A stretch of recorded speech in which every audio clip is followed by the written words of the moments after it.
नमस्कार, मैं Sangeeta from लर्नो hub, the learning platform जहां पढ़ सकते हैं math science SST absolutely free at learnohub.com।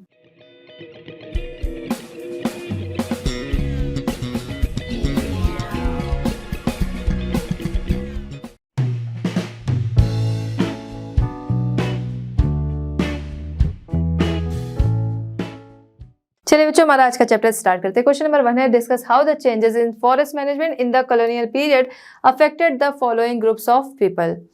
Question हमारा क्या कह रहा है, कॉलोनियल पीरियड में फॉरेस्ट मैनेजमेंट के चेंजेस ने फॉलोइंग ग्रुप्स के लोगों को किस तरह से अफेक्टेड किया। ठीक है, कौन से लोग थे? Shifting cultivators, nomadic and pastoralist communities, firms tradings in timber forest produce, plantation owners, kings, British official engaged in shikar या हंटिंग। ठीक, तो इसमें सबसे पहले हम कौन से ग्रुप को देखेंगे? Shifting cultivators.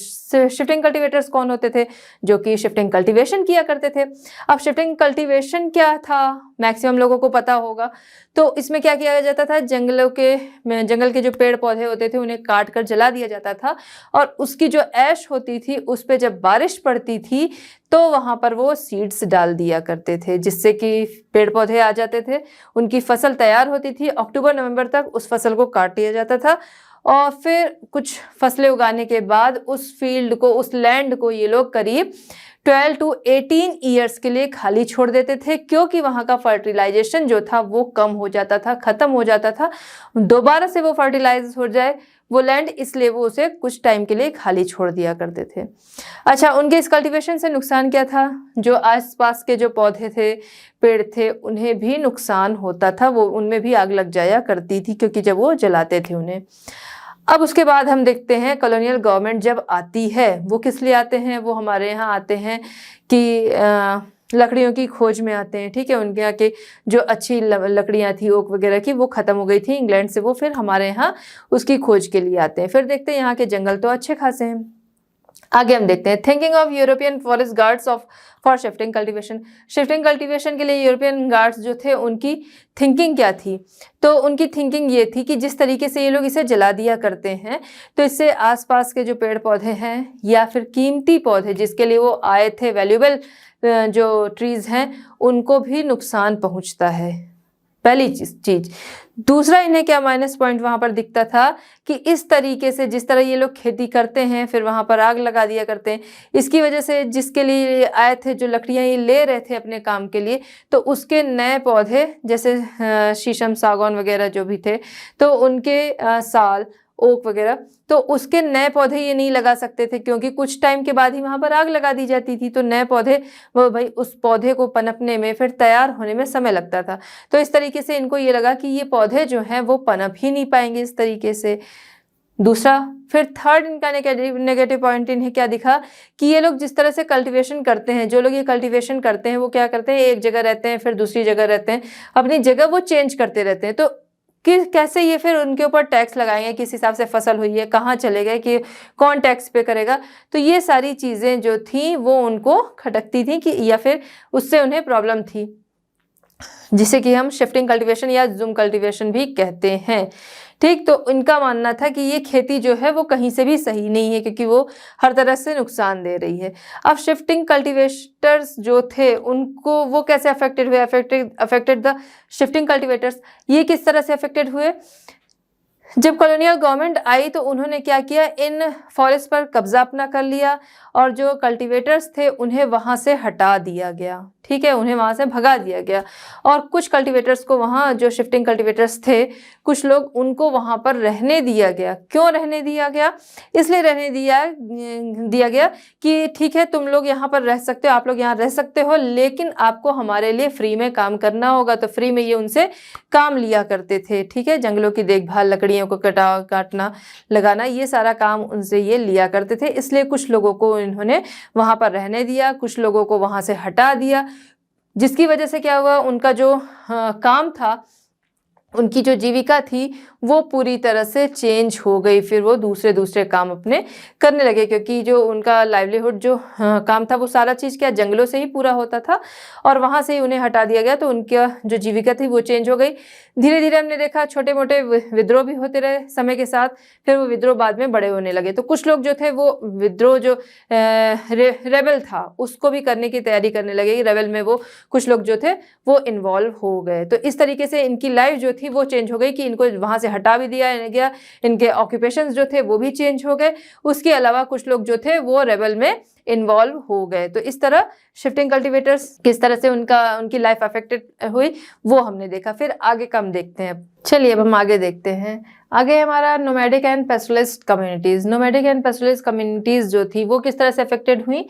तो नोमैडिक एंड पेस्टोरलिस्ट कम्युनिटीज़ जो थी पूरी तरह से क्या था, ये फॉरेस्ट पे ही डिपेंडेंट थे कि वहीं से जो भी इनको फ्रूट्स वगैरह मिल जाए वो खा ले। वहाँ के जो एनिमल्स थे उन्हीं का ये शिकार करते थे, ठीक है, उन्हीं को शिकार करके फिर उसका ट्रेड भी किया करते थे, उसे खाया भी करते थे। जो स्किन्स होती थी एनिमल्स की, या फिर एलिफेंट के जो टीथ होते थे, हॉर्न्स होते थे एनिमल्स के, वो सभी ये क्या करते थे उन सब चीज़ों का ट्रेड किया करते थे।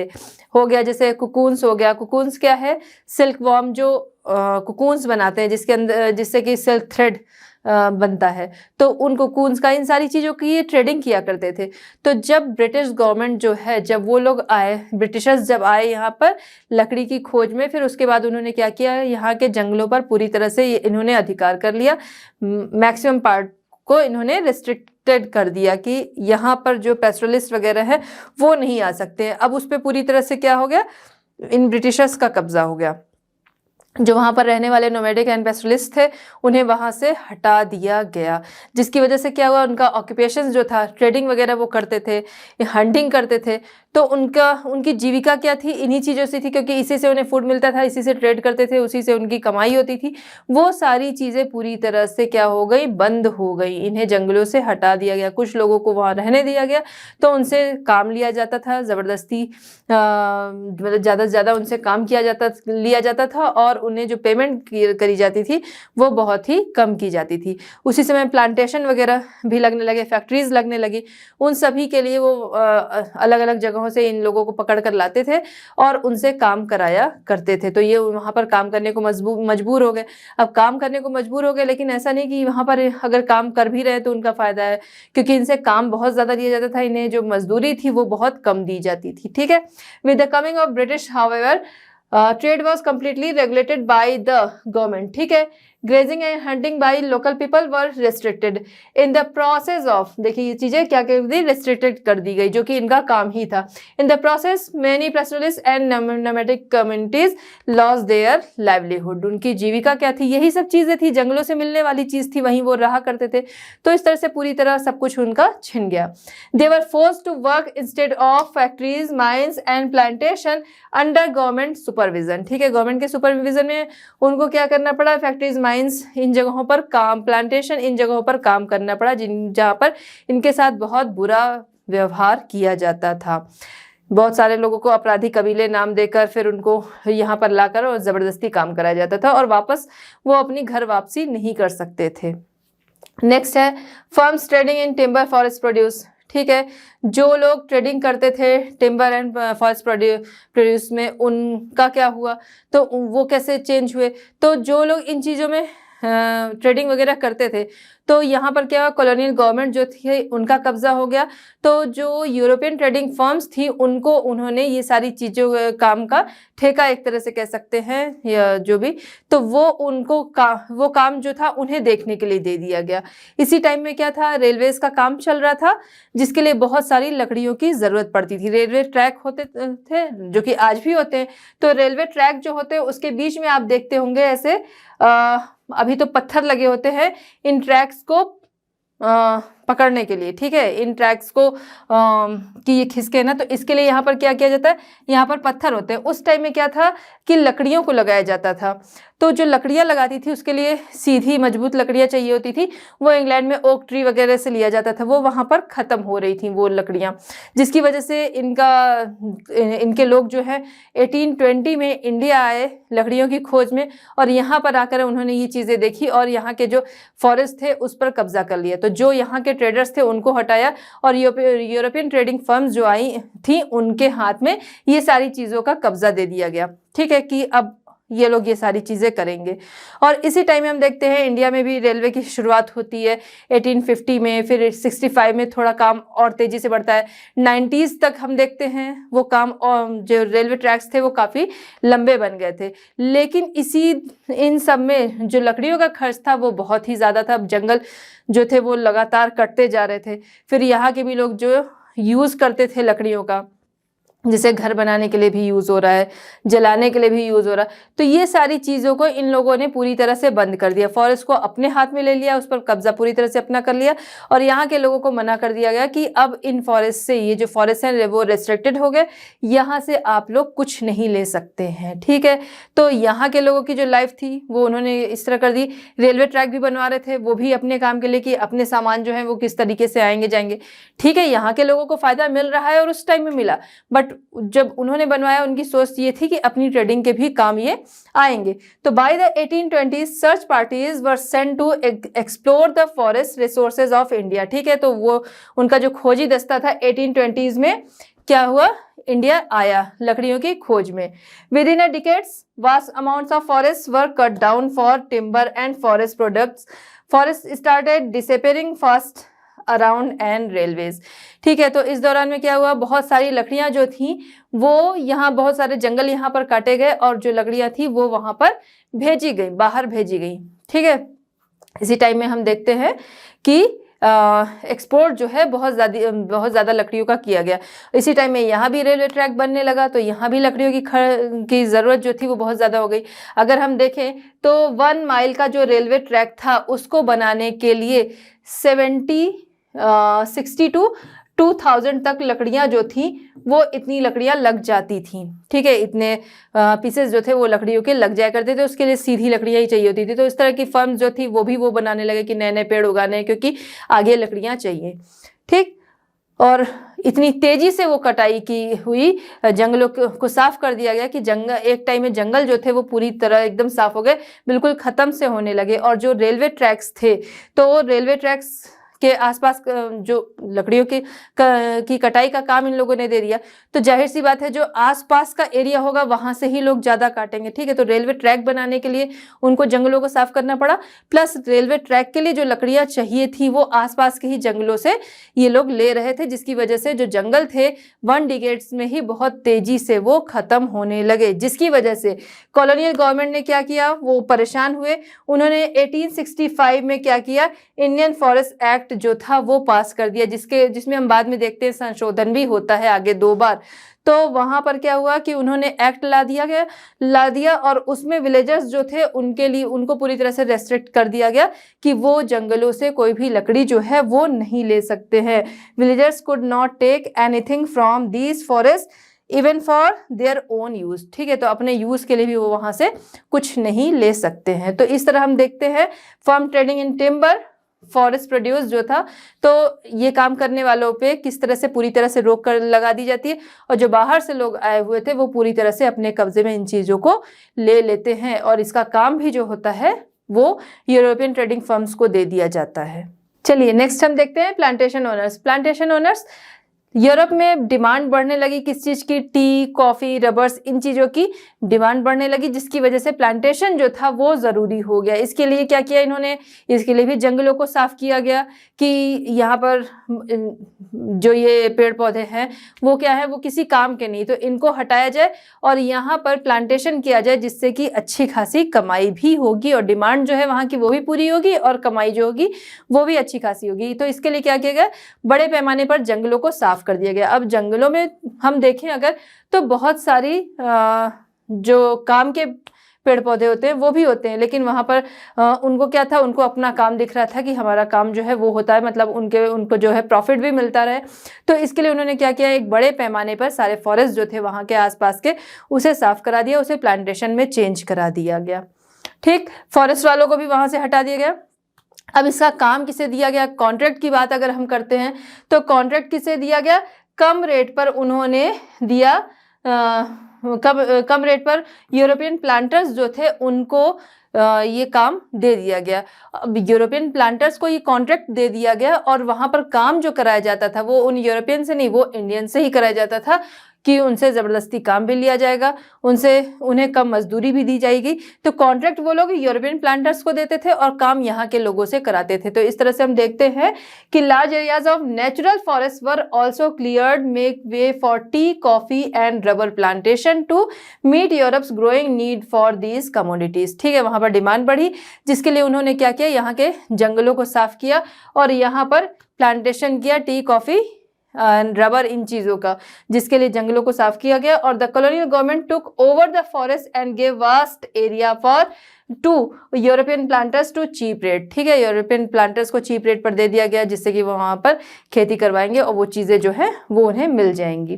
किंग्स ब्रिटिश ऑफिशियल्स इंगेज्ड इन शिकार हंटिंग, ये हमारा नेक्स्ट है। तो उस समय में क्या किया गया, जो भी यहाँ के ट्राइबल्स वगैरह थे उनको जंगल जो थे जंगलों में रहने से भी मना कर दिया गया, वहाँ की चीज़ें यूज़ करने से भी मना कर दिया गया, और हंटिंग वगैरह जो थी उसके लिए रोक लगा दी गई कि हंटिंग नहीं की जा सकती है। लेकिन जो किंग्स थे उनके लिए क्या था, हंटिंग एक गेम था। ब्रिटिशर्स जो आए थे उनके लिए क्या था, हंटिंग एक गेम था। और जो ब्रिटिशर्स थे उनकी ये सोच थी कि जो बड़े बड़े जानवर हैं ये तो किसी काम के नहीं है, ये बल्कि उल्टा नुकसान ही पहुंचाएंगे। तो इसलिए बड़े शौक से वो यहाँ के बड़े बड़े एनिमल्स जो थे उन्हें मार दिया करते थे, जैसा कि हम यहाँ पिक्चर में भी देख सकते हैं, आपकी बुक में होगा, क्लियर दिखेगा, ब्लैक एंड वाइट पिक्चर्स हैं। तो यहाँ पर हम देख रहे हैं करीब 8 टाइगर जो है वो उनका शिकार करके लाइन से बिछाया गया है। तो जो बड़े बड़े एनिमल्स होते थे, टाइगर हो गए, एलिफेंट हो गए, इन सभी का शिकार ये बहुत ही तेजी से करते थे, वो अपने शौक को पूरा करने के लिए। वहीं हम दूसरी तरफ देखते हैं जो यहाँ के ट्राइबल्स वगैरह थे या फिर यहाँ के लोग जो थे उनकी हंटिंग पे रोक लगा दी गई। ठीक है, the tribals were band by the forest law but for the Kings and British officers hunting was game. उन लोगों पे बैन लगा दिया गया और यहाँ पर ये लोग क्या थे, ये हंटिंग करते थे एक गेम के लिए। And British officers believe that they were harmful to us and they also put rewards for on their victims। तो यहाँ पर क्या करते थे वो कि जो लोग भी इनका शिकार करते थे, जिन्हें ये बोल देते थे कि हाँ इन सभी को मार दिया जाए, तो जो इनका शिकार किया करते थे उसे ये क्या इनाम भी दिया करते थे। ठीक है, तो इस तरह से आपको समझ में आ गया होगा कि Kings British officers engaged in शिकार, वो किस तरह से शिकार या हंटिंग में इन्वॉल्व थे। चलिए बच्चों देखते हैं क्वेश्चन नंबर 2। क्वेश्चन नंबर 2 हमारा है, what are the similarities between colonial management of the forest in Bastar and in Java. ठीक है, बस्तर एंड जावा के फॉरेस्ट मैनेजमेंट में कॉलोनियल पीरियड में क्या सिमिलरिटीज दिखती हैं वो आपको बतानी है। तो सबसे पहली बात अगर हम करें कि मैप पे देखने की, ठीक है, तो बस्तर एंड जावा इन दोनों को आप मैप पर देखना कि कहाँ पर है। ठीक, ये आपका काम है। तो जावा अगर एक रफली बता दूं तो वो इंडोनेशिया, ठीक, और बस्तर की बात अगर हम करते हैं तो बस्तर आपका आएगा इंडिया का। अगर आप मैप देखोगे, ठीक है, लगभग इस वाले पोर्शन पे पड़ेगा आपका बस्तर, जो कि यहाँ पर हम देखेंगे रायपुर, उड़ीसा, आंध्र प्रदेश एंड महाराष्ट्र, इन सभी की सीमाओं से लगा हुआ होगा। ठीक है, तो आ जाएगा आपका बस्तर वो प्लेस। ठीक, एंड जावा जो है वो इंडोनेशिया की तरफ आप देख लीजिएगा, ये आप मैप पर देखिएगा। अब हम आंसर देखते हैं। तो दोनों जगह सिमिलरिटीज क्या हुई, the forest management Bastar was in the hands of the British and Java it was in the hands of the Dutch. ठीक है, तो ये सिमिलरिटीज नहीं है, लेकिन इसमें सिमिलरिटीज क्या है कि दूसरे लोगों, बाहरी लोगों के हाथ में बाहरी लोग आए और उस वहाँ के जो फॉरेस्ट मैनेजमेंट थे वो उन्होंने अपने हाथ में ले लिए।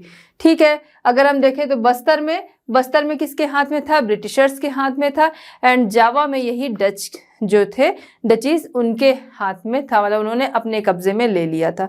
अब सिमिलरिटीज की बात करें तो दोनों जगह ये लोग आए हैं किस चीज के लिए, रेलवे ट्रैक के लिए लकड़ियों की जरूरत पूरी करने के लिए आए। ठीक है, इनके वहां आने का जो अगर हम एम कहें तो वो क्या था कि लकड़ियों की खोज में वहां पर आए। Like the British the Dutch also needed would for railway tracks. ठीक है, वे रेलवे ट्रैक्स के लिए की लकड़ियों के लिए ये वहां पर आए।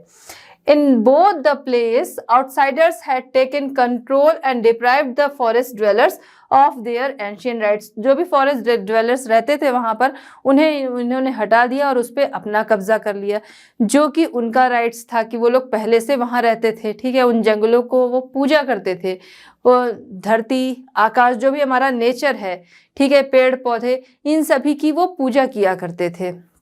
वो उनके लिए भगवान थे, क्योंकि वो जो लैंड है, लैंड से उन्हें सब कुछ मिल रहा है, तो वो लैंड की भी पूजा किया करते थे। ये सारी चीज़ें जो है नेचर से मिली हुई, वो उनको लगता था कि उन्हें वो गॉड गिफ्टेड है, ईश्वर की तरफ से मिला हुआ है, तो इस पर कोई और कब्जा नहीं कर सकता है। बट ये लोग आए और इन्होंने वहाँ से उन्हें हटा दिया, जिसकी वजह से क्या हुआ, धीरे धीरे उनके मन में विद्रोह जो है वो आता गया, क्योंकि ये लोग हटाने वाले कौन है, ये चीज़ें जो है नेचर ने उन्हें दी थी। ये चीज़ें हम आगे देखेंगे। फिर शिफ्टिंग कल्टीवेशन जो है वो दोनों जगह पर ही क्या कर दिया गया, बैन कर दिया गया। ठीक है, क्यों कर दिया गया वो हमने पहले के क्वेश्चन में देख लिया। The people of Bastar were allowed to live in reserve forest on the condition that they would cut and transport post for the forest department for free and keep the forest safe from fire. Similar demands were also made in Java. ठीक है, तो हम देखते हैं Bastar and जावा दोनों ही जगह क्या होता है कि जंगलों से लोगों को हटाते हुए दिया जाता है। कुछ लोगों को वहां रहने देते हैं, इसलिए रहने देते हैं कि वो वहां पर रहेंगे, लकड़ियों की कटाई करेंगे, उन्हें दूसरी जगह पर पहुंचाना है, वो काम भी करेंगे। जंगलों में आग न लगे वो उसका ध्यान रखेंगे, आग लग गई तो उससे जंगलों को बचाएंगे। तो ये सारी देखभाल करने के लिए उन्होंने कुछ लोगों को रख लिया। ठीक है, बाकी लोगों को वहां से हटा दिया कि वहां पर नहीं रह सकते, ये पूरी तरह से रिस्ट्रिक्टेड एरिया हो गया। फिर हम देखते हैं due to pressure rebellion is seen in both the place. तो अब हम क्या देखते हैं कि दोनों ही जगह पे जो लोग रहते थे, जो ट्राइबल्स वगैरह रहते थे, पेस्टरलिस्ट रहते थे, तो उनके जंगल थे, वो वहीं पे रहा करते थे। जैसा कि अभी बात हुई कि वो जंगलों को अपने देवी देवता मानते थे, उन जंगलों की एक एक चीज़ों की पूजा भी करते, क्योंकि वहीं से उन्हें फूड भी मिल रहा है, वहीं वो रह रहे हैं, तो उसे वो भगवान मानते थे, पूजा करते थे। उन्हें वहाँ से हटा दिया गया, तो इसकी वजह से क्या हुआ, उनके अंदर बहुत ज़्यादा नाराज़गी भी आई। जिनको वहाँ रहने भी दिया गया, उनसे ज़बरदस्ती बहुत ज़्यादा काम भी लिया जाता था, उसके एवज में उन्हें कुछ मिलता भी नहीं था। तो इसलिए हम देखते हैं कि जब किसी के साथ भी ऐसा हो तो उसके अंदर क्या होगा, धीरे धीरे विद्रोह की भावना आएगी। और वही हम देखते हैं कुछ ग्रुप्स जो हैं वो मिलकर आगे क्या करते हैं, विद्रोह करते हैं। हालांकि उसको बाद में दबा दिया जाता है, फिर बाद में वो विद्रोही होते हैं। लेकिन क्या होता है, ये सारी कंडीशन जो थी जिन्होंने उन्हें रेबेलियन बना दिया।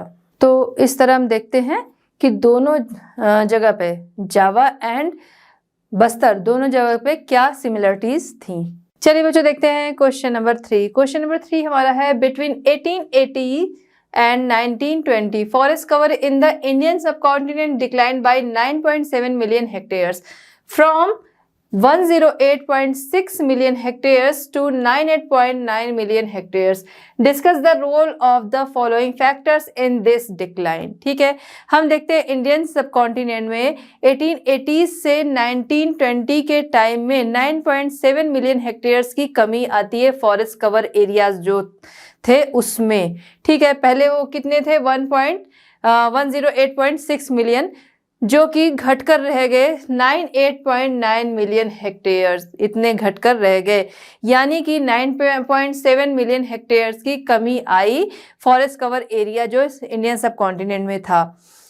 तो यहाँ पर कुछ फैक्टर्स दिए गए हैं, आपको बताना है कि कौन सा जो फैक्टर्स था तो उसने क्या रोल उसमें प्ले किया, मतलब किस फैक्टर का क्या रोल रहा इनके कम होने में। ठीक है, क्या है factors, railways, ship building, agriculture expansion, commercial farming, tea coffee plantation, Adivasis and other present users. ठीक है, तो हम सबसे पहले स्टार्ट करेंगे रेलवेज। तो रेलवेज की अगर हम बात करें तो हमने क्या देखा यहाँ पर कि जो ब्रिटिशर्स थे वो क्यों आए थे यहाँ पर। सबसे पहले वो इसी तरीके से आए कि उनको लकड़ियों की ज़रूरत थी, तो वहाँ रेलवे ट्रैक बन रहे थे। यहाँ पर भी उन्होंने रेलवे का काम जो था वो शुरू करा दिया 1850s में। 1850s में हम देखते हैं कि रेलवे का काम जो है वो यहाँ पर शुरू हो जाता है, जो कि बहुत तेजी से 1 डिकेड्स में हम देखते हैं। इसकी वजह से जंगलों को बहुत तेजी से काटा जाता है और वो काम भी काफ़ी बढ़ जाता है कि हम देखते हैं कि काम जो है 1860 तक में रेलवे ट्रैक जो होते हैं वो काफ़ी बन जाते हैं। हमें अच्छा खासा जो रेलवे ट्रैक का जाल जो है वो अपनी कंट्री में देखने को मिलता है। फिर उसके बाद ये काम जो है अब वो और तेज़ी से होता है। इसके बाद हम देखते हैं 1890s में देखते हैं कि क्या रहता है, वो रेलवे ट्रैक जो होते हैं वो करीब इतने किलोमीटर तक बन चुके होते हैं, 25,500 किलोमीटर तक। ठीक है, तो इतना बड़ा रेलवे ट्रैक बन गया। अब जैसा कि अभी पहले हमने बात किया था कि क्या था, रेलवे ट्रैक था, इनको बांधने के लिए अभी जो पत्थरों का यूज़ होता है, सीमेंटेड पत्थर या सीमेंटेड पत्थर नहीं, पत्थरों का यूज़ होता है ना, तो स्टोन्स का। तो उस टाइम में क्या था कि लकड़ी के स्लीपर्स बनाए जाते थे जिसके लिए लकड़ियों की ज़रूरत थी। अब रेलवे ट्रैक बनाना है, उसके लिए भी पहले क्या था, पहले तो हर जगह जंगल ही थे, तो उसके लिए भी जंगलों को काटना है। उसके अलावा इसका काम उन्होंने जिन कॉन्ट्रैक्टर्स को दे दिया, उन्होंने बिना सोचे समझे पूरे जंगलों को वो काटते चले गए। जिन लकड़ियों की ज़रूरत है भी और नहीं भी है तो वो पूरे जंगलों को लगातार काटते चले गए, जिसकी वजह से रेलवे ट्रैक जो था उसके आसपास के एरिया में हम देखें तो जंगल जो है वो बहुत ही तेज़ी से ख़त्म होते गए। ठीक है, तो रेलवे का क्या रोल रहा, रेलवे का ये रोल रहा कि उसके जो स्लीपर्स थे उसके लिए लकड़ियों की बहुत ज़्यादा ज़रूरत थी, बहुत ज़्यादा लकड़ियाँ उसमें लग रही थी। कि जैसे कि अभी पहले बात हुई थी कि 1 माइल के लिए करीब 1760 टू 2000 तक ये लकड़ियाँ जो थी वो लग जाया करती थी। ठीक है, तो लकड़ियों की कटाई इस वजह से जंगलों को बहुत तेज़ी से काटा गया। जो कॉन्ट्रैक्टर्स थे वो भी बिना सोचे समझे जो भी लकड़ियों की ज़रूरत है भी नहीं भी है सबको काटते चले गए। तो ये रोल रहा रेलवे का। अब इसके बाद हम देखेंगे नेक्स्ट। चलिए अब हम देखते हैं, हमारा नेक्स्ट फैक्टर है शिप बिल्डिंग। तो शिप बिल्डिंग अगर हम देखें तो 19th सेंचुरी के स्टार्टिंग में हम देखते हैं कि इंग्लैंड से ओक फॉरेस्ट जो थे वो बहुत तेज़ी से डिसअपीयर हो रहे थे, जिससे कि उन्हें चिंता हुई और इसी वजह से 1820s में हम देखते हैं उनकी सर्च टीम जो है वो इंडिया आती है। किसके लिए, क्योंकि ओक जो ट्रीज थे उनका यूज़ हो रहा था शिप बिल्डिंग में। अब जो रॉयल पावर उनकी थी, रॉयल पावर जो थी वो शिप्स के बिना चल नहीं सकती थी। क्यों, क्योंकि कहीं भी आना जाना है या उनका ट्रेड है उसके लिए शिप्स की बहुत ज़रूरत थी। शिप जो थे बड़े पैमाने पे बनाए जा रहे थे वहाँ पर, जिसके लिए जो वुड चाहिए थी, स्ट्रेट चाहिए थी, स्ट्रॉन्ग चाहिए थी, और वो उसके लिए ओक ट्री जो था वो सही था। तो अब वहाँ से हम देख रहे हैं कि ओक फॉरेस्ट जो थे वो डिसअपीयर हो रहे थे, जिसकी वजह से क्या हुआ कि उन लोगों ने उनकी जो टीम थी, सर्च टीम थी, वो इंडिया आई और यहाँ पर आकर उन्होंने यहाँ के फॉरेस्ट जो थे उनको बहुत तेज़ी से साफ़ किया, क्योंकि उनको उस तरीके यहाँ पे जो उस तरीके की जो वुड थी स्ट्रेट एंड स्ट्रॉन्ग वाली, उसे उन्होंने वहाँ पर एक्सपोर्ट किया लार्ज स्केल पर। इसके अलावा यहाँ के जंगलों को भी साफ़ किया कि उस तरीके की लकड़ियाँ जो है वो दोबारा से उस पेड़ जो हैं वो उगाए जा सकें। ठीक है, पौधे लगा के पेड़ उनके उगाए जा सके। तो यहाँ पर हम देखते हैं कि वहाँ जो फॉरेस्ट हैं उनके कम होने का एक रीज़न शिप बिल्डिंग भी है, क्योंकि वहाँ पर इंग्लैंड में हम देखते हैं शिप बिल्डिंग के लिए बहुत सारी जो लार्ज स्केल पर वुड जो थी वो एक्सपोर्ट की गई। ठीक है, आइए देखते हैं। By the beginning of 19th century the oak forest of England began to disappear. ठीक है, English ships could not be built without strong and durable wood. ठीक है, ऐसी वुड चाहिए थी। Search parties were sent to explore the forest wealth of India in 1820s। ठीक है, ये आपको समझ में आ गया कि उनकी टीम जो थी वो आई। विद इन अ डिकेड्स यहाँ पर बहुत तेज़ी से वुड्स जो थे वो उनकी कटाई होने लगी और वो एक्सपोर्ट हुए लार्ज स्केल पर वहाँ इंग्लैंड के लिए। ठीक है, फिर नेक्स्ट हमारा फैक्टर क्या है, एग्रीकल्चर एक्सपेंशन। एग्रीकल्चर एक्सपेंशन अगर हम देखें तो पॉपुलेशन ग्रोथ जो थी वो इसके लिए सबसे इम्पॉर्टेंट रोल प्ले करती है, क्योंकि पॉपुलेशन बढ़ रही थी। तो पॉपुलेशन बढ़ने की वजह से क्या था, एग्रीकल्चर जो है, एग्रीकल्चर एक्सपेंशन होगा ही। ठीक है, क्योंकि लोगों को खाने के लिए भी चाहिए। अदर कंट्रीज में भी, अपनी कंट्री में भी। तो उसके लिए क्या था, एग्रीकल्चर एक्सपेंशन जो था वो बढ़ाना था। ठीक है, population growth, clear of forest for agriculture fields. Colonial thinking क्या थी कि जो ये जंगल हैं वो तो किसी काम के नहीं है, तो उनकी सफाई करी जाए, उनकी कटाई कर दी जाए और वहाँ पर क्या किया जाए कि वहाँ पर उसे क्या किया जाए, उसे एग्रीकल्चर के यूज़ में लिया जाए जंगलों को। ठीक है, increase in cultivable land area, उसे कल्टिवेबल लैंड एरिया जो था उसे बढ़ाना था। इस वजह से एग्रीकल्चर एक्सपेंशन जो था उसको करने के लिए जंगलों को बहुत तेजी से काटा गया।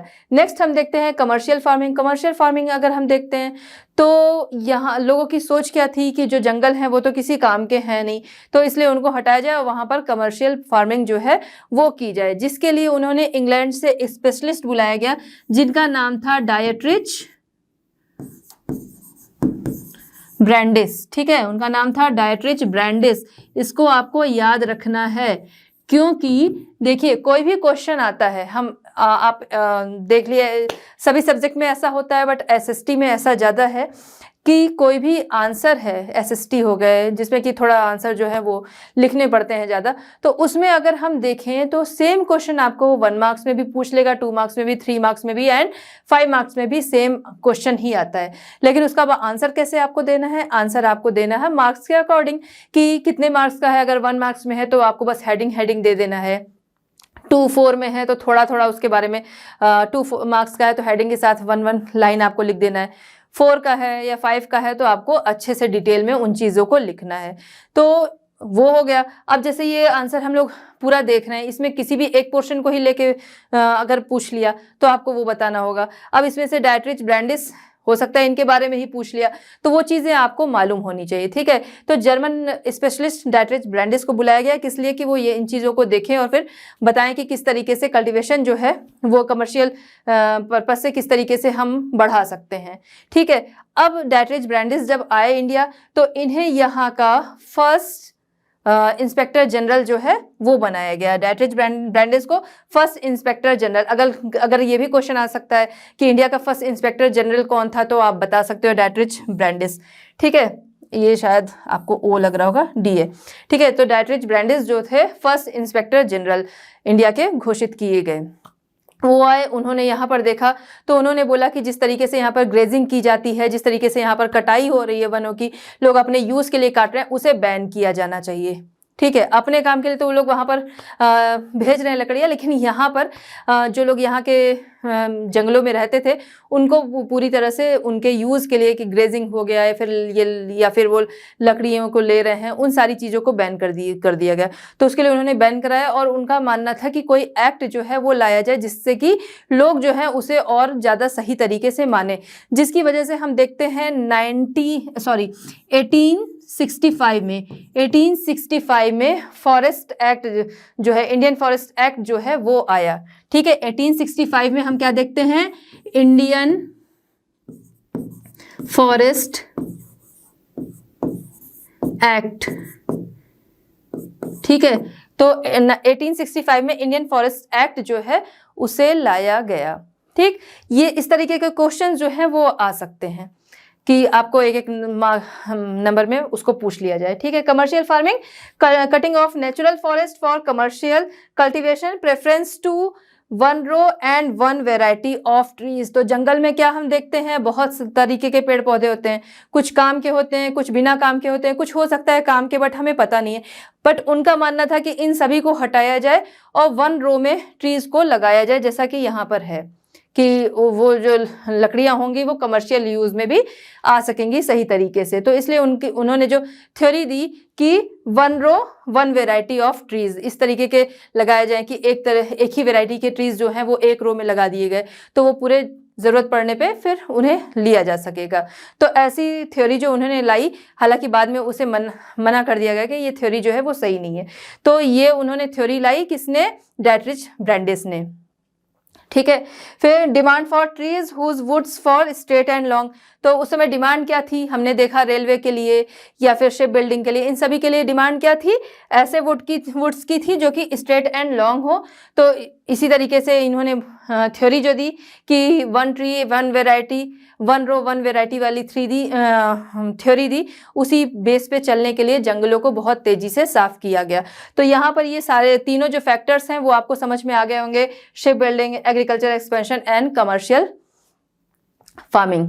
चलिए बच्चों, नेक्स्ट हमारा क्या फैक्टर है, नेक्स्ट फैक्टर हमारा है tea coffee plantation. Tea coffee plantation अगर हम देखें तो यूरोप में टी, कॉफी, रबर इन सब की डिमांड जो थी वो काफी ज्यादा हो रही थी। ठीक है, कॉलोनियल गवर्नमेंट जो है वो हम देखते हैं कि हमारे इंडिया में वो लोग आते हैं, फिर यहाँ के जो फॉरेस्ट थे उसको पूरी तरह से वो अपने कब्जे में ले लेते हैं। ठीक है, बाकी लोगों के लिए उन्होंने उसे रिस्ट्रिक्टेड एरिया कर दिया। अब वो उनके कब्जे में आ गया तो उनका मानना था कि फॉरेस्ट जो है वो किसी काम के नहीं है, जैसा कि हमने पहले भी देखा, उन्होंने हर पर्पज से उसकी कटाई जो है वो तेजी से की, तो इसलिए उन्होंने फॉरेस्ट को साफ किया। और जो डिमांड उनकी थी टी, कॉफी, रबर इन सब चीज़ों के लिए, तो उसके लिए उन्होंने प्लांटेशन जो है उसका आइडिया दिया कि इन जंगलों को साफ किया जाए और यहाँ पर प्लांटेशन जो है वो किया जाए। इसीलिए तेजी से जंगलों को साफ किया गया और वहाँ पर टी, कॉफी, रबर ऐसे वाले प्लांटेशन जो थे वो किए गए। Growing demand for tea, coffee, rubber in Europe. ठीक है, वहाँ पर यूरोप में डिमांड थी take over of forest by the colonial government and clearing of forest for new plantation के लिए उन्होंने जंगलों को साफ किया और फिर टी कॉफी प्लांटेशन जो है वो किया। इसी वजह से जंगल जो थे वो उसे उनके तेजी से खत्म होने में टी कॉफी प्लांटेशन जो था ये फैक्टर इस तरीके से जिम्मेदार था। नेक्स्ट हम देखते हैं Adivasis and other present users. Adivasis and other present users का अगर हम देखते हैं तो ये लोग क्या थे, जुम कल्टीवेशन करते थे। ठीक है, ये हमने एकदम स्टार्टिंग में देखा था, जिसके लिए ये क्या करते थे, पेड़ों को काट कर जला दिया करते थे। जलाकर फिर जो ऐश होती थी, बारिश होती थी, तब ये सीड डालते थे, फिर जो पौधे उगते थे उससे ये अपनी फसल जो है वो तैयार होने पे उसे काटते थे। और ये प्रोसेस जो था उनका इस तरीके से चलता रहता था, जिसकी वजह से लैंड जो थी वो खराब होती थी, जंगलों को नुकसान भी पहुंचता था। ठीक है, कि उस पर जब उसे वहाँ पर बार बार जलाया जा रहा है तो लैंड जो है वो एक तरह से बंजर हो जाती थी, उसको कुछ टाइम के लिए फर्टाइल होने के लिए छोड़ दिया जाता था। उसके अलावा जब ये लोग जंगलों को, पेड़ पौधों को जो काट के जलाते थे तो उसकी वजह से भी काफ़ी जंगल जो थे वो ख़त्म हो जाया करते थे। ठीक है, तो ये फैक्टर हमने देख लिया कि ये किस तरीके से उसके लिए रिस्पॉन्सिबल था। In shifting cultivation parts of the forest and cut and burn in rotation. ठीक है, तो ये काम जो उनका था रोटेशन की तरह चलता रहता था, रोटेट होता रहता था। Seeds are sown in the ashes after the first monsoon rains and the crop is harvested by October November. ठीक है, तो इनकी जो क्रॉप होती थी अक्टूबर नवंबर में ये काट लेते थे। Due to this fire there was a lot of damage to the forest and there was a decrease in the quality of the land. ठीक है, तो लैंड की जब क्वालिटी हो गई तो वहाँ पर नए पौधे जो थे वो नहीं पनप सकते थे, तो इसीलिए वो लोग लंबे टाइम के लिए उसको खाली छोड़ा करते थे। तो इस तरह से जंगल के नष्ट होने में या जंगलों के ख़त्म होने में एक ये भी बड़ा फैक्टर था। चलिए बच्चों, देखते हैं क्वेश्चन नंबर 4। क्वेश्चन नंबर 4 हमारा है why are forest affected by wars. ठीक है, तो वॉर्स से फॉरेस्ट जो है वो क्यों अफेक्टेड होते हैं। तो अगर हम देखें, सबसे पहले इंडिया के परिप्रेक्ष्य में अगर हम देखते हैं तो जब first and second world war हो रहा था उस टाइम जो भी इंडिया के जो भी एक्शन प्लान्स चल रहे थे उनको बंद कर दिया गया। और जो ब्रिटिश गवर्नमेंट थी उसने क्या किया, उन प्लान्स को बंद कराया और यहाँ के जंगलों को बहुत तेज़ी से काटा गया, जिससे कि जो युद्ध हो रहा है वहाँ की ज़रूरतें जो हैं वो पूरी की जा सकें। तो सबसे पहला रीज़न हम देख रहे हैं कि क्यों होता है, क्योंकि वॉर्स की जो ज़रूरतें हैं उसको पूरी करने के लिए जंगलों को बहुत तेज़ी से लोग काटते हैं, क्योंकि वहाँ पर क्या है, जंग जीतनी ही है। अब उसके लिए जो भी चीज़ों की ज़रूरत है, तो जंगल वैसे भी उनको यहाँ पर फालतू लग रहे थे, या कहीं भी हो जंगल तो हम लोग भी देखेंगे तो हम लोगों को क्या लगेगा, ये क्या है, ये तो फालतू के पेड़ हैं। तो इस वजह से क्या है कि जंगलों को तेजी से काटा गया उन ज़रूरतों को पूरा करने के लिए। एक तो जंगलों को फालतू भी समझा गया, दूसरी बात ये कि जंगलों की वॉर्स की जो ज़रूरतें थी उनको पूरा करने के लिए जंगलों को तेजी से काटा गया।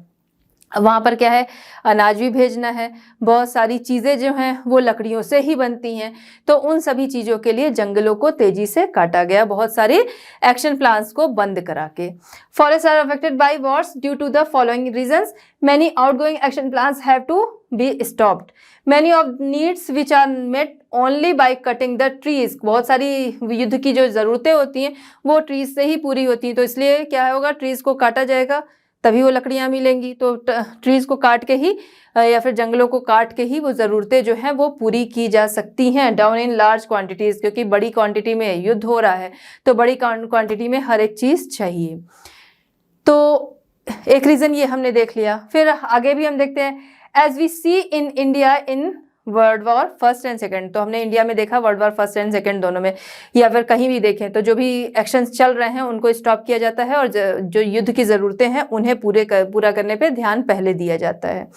ठीक, similarly at the time of Japanese capture of Java, जब जैपनीज जो थे उन्होंने जावा को कैप्चर किया, उस टाइम में जब जैपनीज आ रहे थे उस समय डचीज ने क्या किया कि उस समय वहाँ की जो चीज़ें थीं, तो जैसे कि जो वहाँ की कुछ मशीनें थी, वहाँ की जो लकड़ियाँ थी जो काट के उन लोगों ने रखी होगी, इकट्ठी की होगी, वो सब मतलब बड़े बड़े जो लॉग थे उन सभी को वो जलाकर भाग गए। उन्होंने स्कॉर्च्ड अर्थ पॉलिसी जो थी वो अपनाई, जिसके तहत वो सारी चीज़ों को जलाकर भागे, जिससे कि जो जापानीज आ रहे हैं तो वो उन चीज़ों का यूज़ ना कर सकें। पहली चीज़ कि उन्हें बनी बनाई चीज़ें भी नहीं मिलेंगी, ठीक है, वो सारी चीज़ें वो क्या करेंगे, वो सारी चीज़ें वो जलाकर और वहाँ से भाग गए, ठीक है। उन्होंने ये पॉलिसी अपनाई डचीज़ ने, पहली चीज़। दूसरी चीज़, जब जापानीज वहाँ पर गए तो अब उनकी भी ज़रूरतें हैं, युद्ध है, उस युद्ध में बहुत सारी ज़रूरतें, उन सभी को पूरा करने के लिए उन्होंने जावा के जो जंगल थे उसे वो कटवाने लगे, वहीं के लोगों से, जो वहाँ के वनवासी वगैरह थे उन्हीं से वहाँ के जंगलों को काटने के लिए उन्होंने बाध्य किया, उन पे प्रेशर डाला कि वो उन जंगलों को काटें। अब बाकी बहुत सारी पब्लिक ऐसी भी होती है जो उसका फ़ायदा भी उठाती है, उन लोगों को लगा कि बस जंगल कट रहे हैं क्योंकि जापानीज जो हैं वो अपनी युद्ध की ज़रूरतें पूरी करने के लिए काट रहे हैं। अब जंगल साफ़ हो रहे हैं, वहाँ फिर से झाड़ जो हैं वो उग सकती हैं, फिर बड़े बड़े पेड़ जो होंगे वो आ जाएंगे, लेकिन लोगों ने उसका फ़ायदा उठाया। उनको लगा कि एग्रीकल्चर एक्सपेंशन जो है वो यहाँ पर किया जाना चाहिए, क्योंकि जंगल तो यहाँ से साफ़ हो गए, तो वहाँ पर वो एग्रीकल्चर करने लगे। उनका देखा देखी बहुत से दूसरे लोग भी जो थे उनको लगा कि ठीक है, इन लैंड्स का ये भी यूज़ किया जा सकता है, तो आगे भी लोगों ने जंगलों को काटा। पहली चीज़, जो जापानीज थे अपनी ज़रूरतों को पूरा करने के लिए उन्होंने जंगलों को काटा। फिर देखा देखी जो बाकी पब्लिक है, जो कटे हुए जंगल थे वहाँ पर उन्होंने एग्रीकल्चर एक्सपेंशन किया, उनको देखा देखी औरों ने भी जंगलों को काटा और वहाँ पर एग्रीकल्चर एक्सपेंशन किया गया। अब आप ये सोचिए कि जहाँ पर अब एग्रीकल्चर की शुरुआत हो गई तो क्या वहाँ पर दोबारा से जंगल पनपेंगे? नहीं पनपेंगे, क्योंकि वहाँ पर अब क्या है, लोगों को दिख रहा है यहाँ पर खेती होती है तो आगे भी खेती होती रहेगी। तो इस तरह से जो वॉर्स होते हैं वो क्या करते हैं, अफेक्ट करते हैं फॉरेस्ट को, ठीक है, जिसकी वजह से बहुत सारी ज़मीन जो है वो खाली कर दी, जंगल खाली कर दिया गया, नए नए जो कल्टीवेशन है वो भी उस पर किया गया। ठीक, आई होप कि आपको समझ में आ गया होगा कि फॉरेस्ट जो है वो किस तरह से वॉर से अफेक्ट होते हैं। तो बच्चों, इस तरह हमारा ये चैप्टर होता है कंप्लीट। आई होप कि आपने इसे एंजॉय किया होगा। मिलते हैं next chapter and next solution के साथ at Learno Hub. Learno Hub free है पर बेस्ट है।